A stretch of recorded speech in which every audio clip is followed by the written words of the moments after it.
داخل ہوتے ہیں یہاں سے نہیں نکل گئے، سیدھا یہاں داخل ہوئے۔ شاہ نعمت رضی اللہ تعالیٰ عنہ نے اپنے گھوڑے کو روک لیا، آواز سنی، روک لیا۔ ساتھیوں نے پوچھا اے عمر رضی اللہ تعالیٰ عنہ کیوں رک گئے؟ شاہ نعمت رضی اللہ تعالیٰ عنہ کیوں رک گئے؟ فرمایا اذان ہوئی ہے، نماز ادا کرنے کے لیے رکا ہوں۔ تو ساتھیوں نے کہا میاں نعمت پیچھے لشکر آ رہا ہے اور تم اس وقت پر نماز پڑھنے کے لیے رکے؟ فرمایا ہاں میں اب نماز پڑھنا چاہتا ہوں۔ تو کہا ٹھیک ہے آپ نماز پڑھو، ہم تو جا رہے ہیں۔ ساتھی نکل پڑے۔ شاہ نعمت رضی اللہ تعالیٰ عنہ وضو کیے، نماز ادا کی، اور اس نماز ادا کرنے کے دوران جب لشکر آیا تو دیکھا ایک شخص نماز پڑھ رہے ہیں۔ تو لشکر کے لوگوں نے کہا کہ میاں نعمت ہے، تو ایک نے کہا ارے میاں نعمت کیسے ہو سکتے ہیں، وہ تو دیکھو بھاگ رہے ہیں، چلو چلتے ہیں۔ اللہ نے ان کی آنکھوں پر پردہ ڈال دیا، نماز ادا کی، السلام علیکم ورحمۃ اللہ ادا کیا، اور بستی میں داخل ہوئے اور اندر جا کر دریافت کیا کہ ابھی ابھی جو اذان ہوئی ہے وہ کہاں سے آئی ہے؟ تو لوگوں نے کہا ایک فلاں جماعت آئی ہے جو اللہ کی راہ میں تبلیغ کر رہی ہے۔ تو وہاں پر پہنچے اور دیکھا کہ اللہ کے ولی کھڑے ہوئے ہیں، اللہ کے دوست کھڑے ہوئے ہیں، کوئی کچھ حالت میں ہے، تارک الدنیا فقرا ہے، کوئی صرف تہبند میں ہے، کوئی تہبند کے ساتھ کچھ اور اوڑھا ہوا ہے، کسی کے سر پر پگڑی ہے، کسی کے سر پر رسی بندھی ہوئی ہے، تارک الدنیا کی حالت میں ہے۔ پوچھتے ہیں کہ بھائی آپ کے یہاں سے اذان کی آواز آئی ہے؟ تو کہا ہاں آئی ہے۔ تو فرمایا کیا آپ کے کوئی سردار ہیں؟ تو کہا ہاں ہے، مہدی موعود علیہ السلام ہے۔ کہا میں ان سے ملنا چاہتا ہوں۔ تو کہا چلیے آئیے، اب دیکھیے یہاں مہدی علیہ السلام ہے یا شاہ نعمت ہے، دونوں کی پہلی دفعہ ملاقات ہوتی ہے، آگے آگے بڑھ رہے ہیں، مہدی علیہ السلام موجود ہے، شاہ نعمت اپنے خطبوں کو آگے بڑھا رہے ہیں۔ ایسا وقت آنے والا ہے شاہ نعمت رضی اللہ تعالیٰ عنہ کی زندگی بدلنے والی ہے، وہ چیز کا اظہار ہونے والا ہے جس کا اظہار بہت ہی چنے چنے لوگوں پر ہوتا ہے۔ شاہ نعمت کے خدمے آگے بڑھ رہے ہیں، مہدی علیہ السلام کو اللہ کی طرف سے حکم ہو گیا ہمارا بندہ آ رہا ہے۔ مہدی علیہ السلام دیکھتے ہیں ایک شخص داخل ہوتا ہے، دونوں کی پہلی بار ملاقات ہے۔ مہدی علیہ السلام کا یہ عجیب معجزہ دیکھو کہ پہلی ملاقات میں کہا اے میاں نعمت اور تم اللہ کی نعمت ہو، آؤ میاں نعمت تم اللہ کی نعمت ہو۔ شاہ نعمت رضی اللہ تعالیٰ عنہ پریشان ہو جاتے ہیں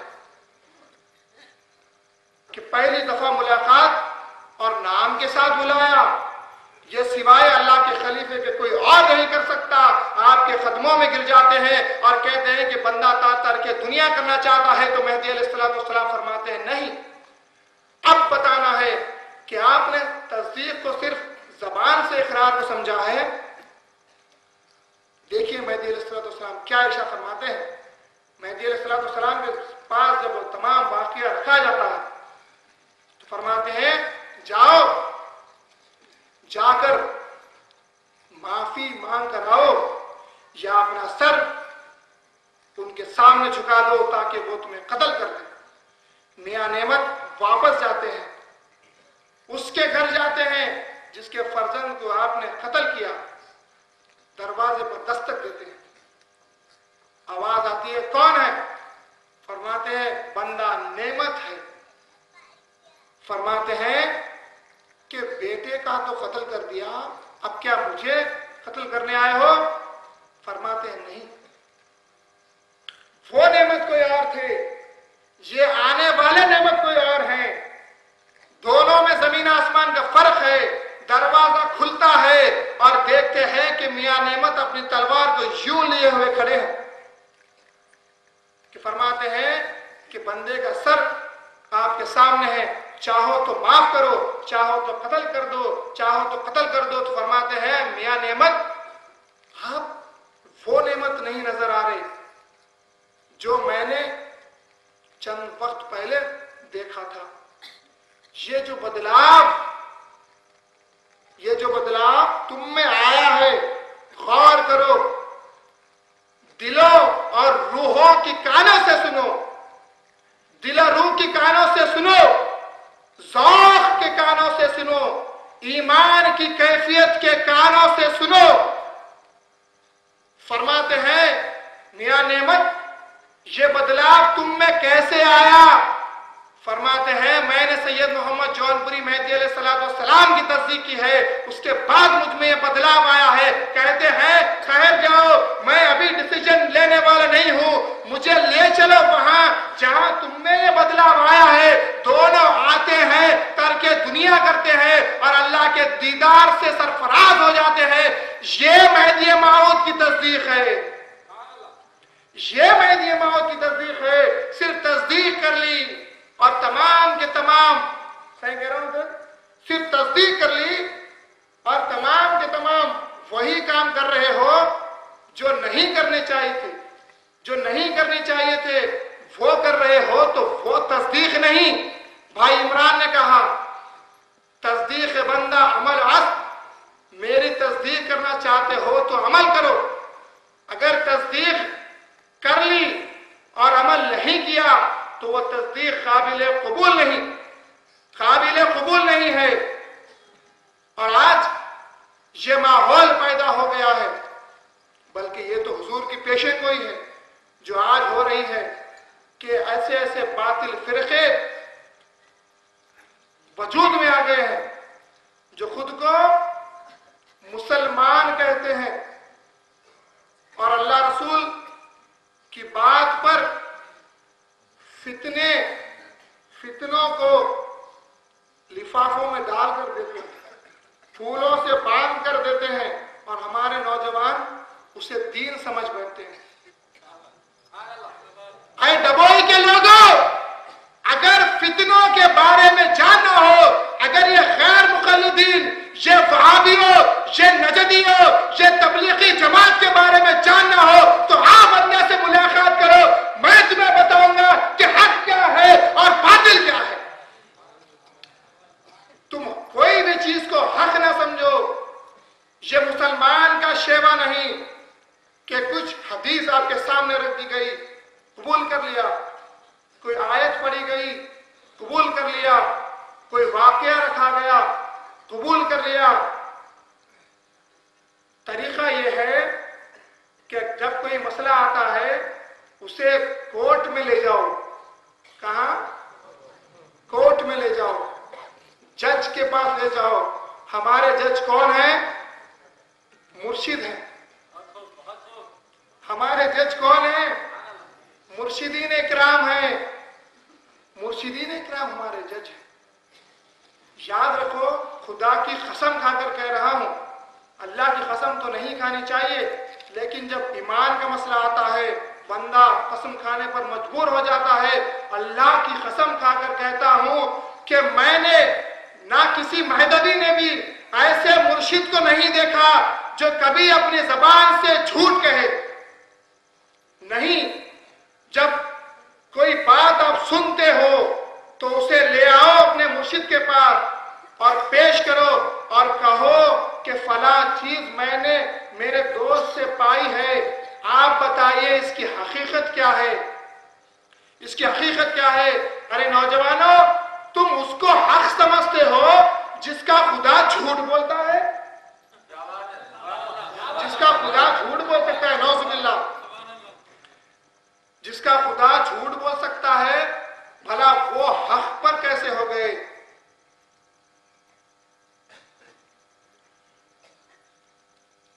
ان باطل جماعتوں کا عقیدہ، ان کا خدا مجسم، نعوذ باللہ، جسم والا، واقف ہو نہیں، ظاہری دیکھ لیا، داڑھی دیکھ لی، کرتا پائجامہ دیکھ لیا اور ایکسپٹ کر لیا، نہیں، قبول کر لیا، نہیں، وہ طریقہ نہیں ہے۔ یاد رکھیے، داڑھی میں ایمان نہیں ہے، داڑھی میں، چیلنج کے ساتھ کہتا ہوں، داڑھی میں ایمان نہیں ہے، داڑھی ایمان میں ہے۔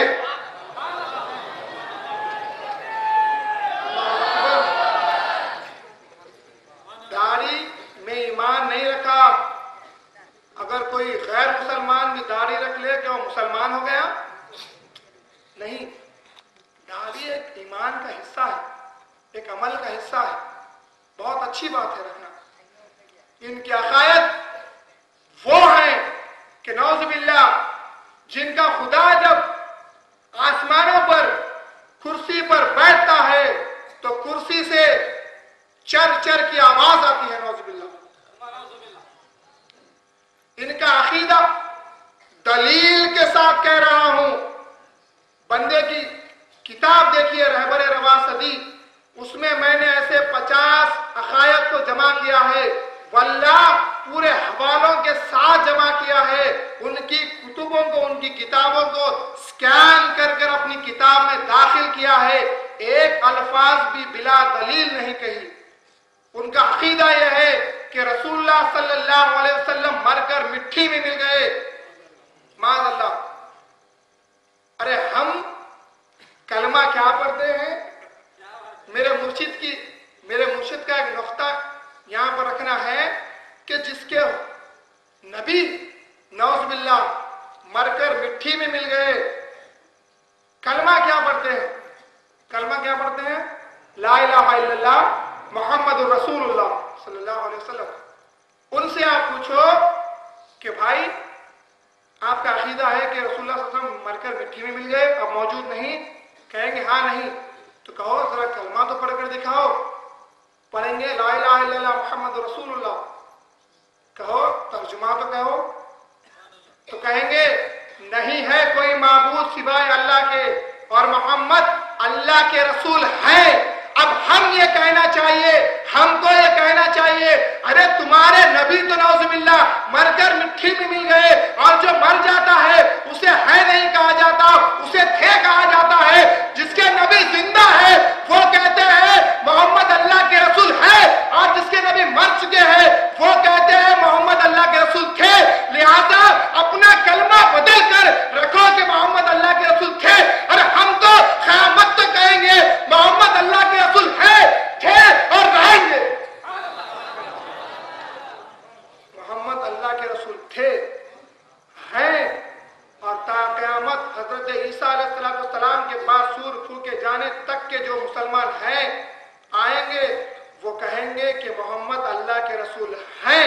اور واللہ آپ کو جب یقین آئے گا جب عیسیٰ علیہ السلام نازل ہو کر کہیں گے، کیا کہیں گے؟ القرآن والمہدی امامنا آمنا وصدقنا۔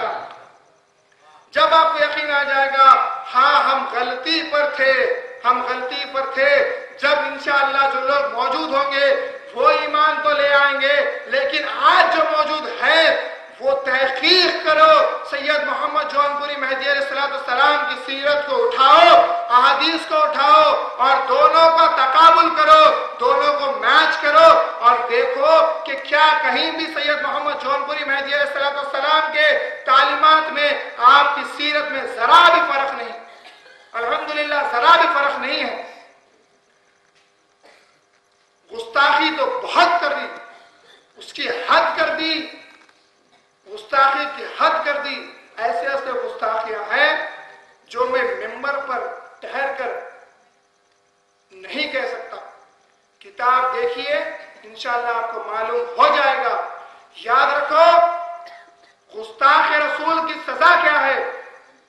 صحیح بخاری، حلیۃ الاولیاء، دیگر کتابوں میں یہ حدیث موجود ہے کہ حضور صلی اللہ علیہ وسلم جب مال آتا ہے تو آپ تقسیم کرتے ہیں، سامنے والے کو دیتے ہیں، دائیں والے کو دیتے ہیں، بائیں والے کو دیتے ہیں، پیچھے والے کو نہیں دیتے۔ شخص اٹھ کر کہتا ہے یا رسول اللہ صلی اللہ علیہ وسلم انصاف کریے، انصاف کریے۔ اللہ اکبر، کسے انصاف سکھا رہے ہیں؟ کسے انصاف سکھا رہے ہیں؟ اگر انصاف کی بات آتی تو قرآن پر نعوذ باللہ بھروسہ نہیں کیا جا سکتا تھا۔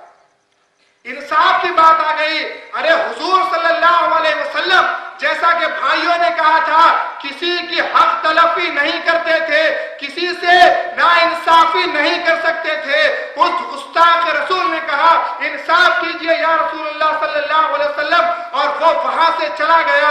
ایک اور روایت بھی ایسی اسی طرح کی ہے کہ وہ جاتا ہے نماز کے لیے کھڑا ہو جاتا ہے، نماز کے لیے کھڑا ہو جاتا ہے۔ حضرت خالد بن ولید رضی اللہ تعالیٰ عنہ جلال میں آتے ہیں اور کہتے ہیں یا رسول اللہ صلی اللہ علیہ وسلم اجازت دیجئے کہ میں اس کا سر قلم کر دوں۔ فرماتے ہیں نہیں اے خالد بن ولید رضی اللہ تعالیٰ عنہ، نہیں، شاید وہ نمازی ہوگا۔ حضرت فرماتے ہیں خالد بن ولید رضی اللہ تعالیٰ عنہ یا رسول اللہ صلی اللہ علیہ وسلم ایسا بھی تو نمازی ہو سکتا ہے جس کے زبان پر کچھ اور ہو اور دل میں کچھ اور۔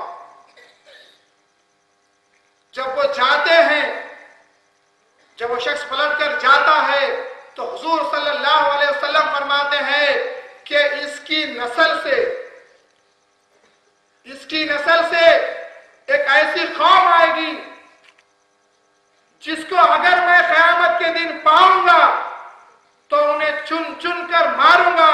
اور اس کا حلیہ صحابہ بیان کرتے ہیں کہ اس کا پائجامہ ٹخنوں سے اوپر تھا، داڑھی گھنی تھی، پیشانی بڑی تھی اور یہ ہڈیاں نکلی ہوئی تھی۔ یہ تمام علامت صحابی بیان کرتے ہیں۔ اب بتاؤ مہدویوں کی شکل کیسی ہوتی ہے اور یہ وہابیوں کی شکل کیسی ہوتی ہے؟ جاؤ جا کر دیکھ لو، حدیث اٹھاؤ، اس طرح رکھو، اس طرح دیکھو، جاؤ آپ کو معلوم ہے۔ واللہ ہم نے تو دیکھا، صحیح میں دیکھا، ہم نے دیکھا۔ اس کے بعد ہی تو ہم آپ کے سامنے بات رکھ رہے ہیں۔ گستاخ رسول کی سزا بہت بڑی ہوتی ہے۔ شاید آپ لوگوں نے ایک چیز غور نہیں کی ہوگی، گستاخی کرنے کے بعد نماز ادا کر رہا تھا۔ اگر آپ یہ کہیں کہ بھائی وہ نمازی ہے تو میں کہوں گا ارے حضور کے دور میں بھی نمازی بھی گستاخ رسول تھا، تو آج یہ فتنے کے دور میں ایک نمازی گستاخ رسول کیوں نہیں ہو سکتا؟ صرف نماز کو دیکھ کر اس کے عقیدے پر بھروسہ نہیں کیا جا سکتا، صرف اس کی نماز کو دیکھ کر اس کے عقیدے پر بھروسہ نہیں کیا جا سکتا۔ اور حضور نے اس نمازی کے تعلق سے فرمایا قیامت کے دن اگر میں پاؤں تو اسے پکڑ پکڑ کر چن چن کر ماروں گا۔ میں یہ کہتا ہوں یا حضور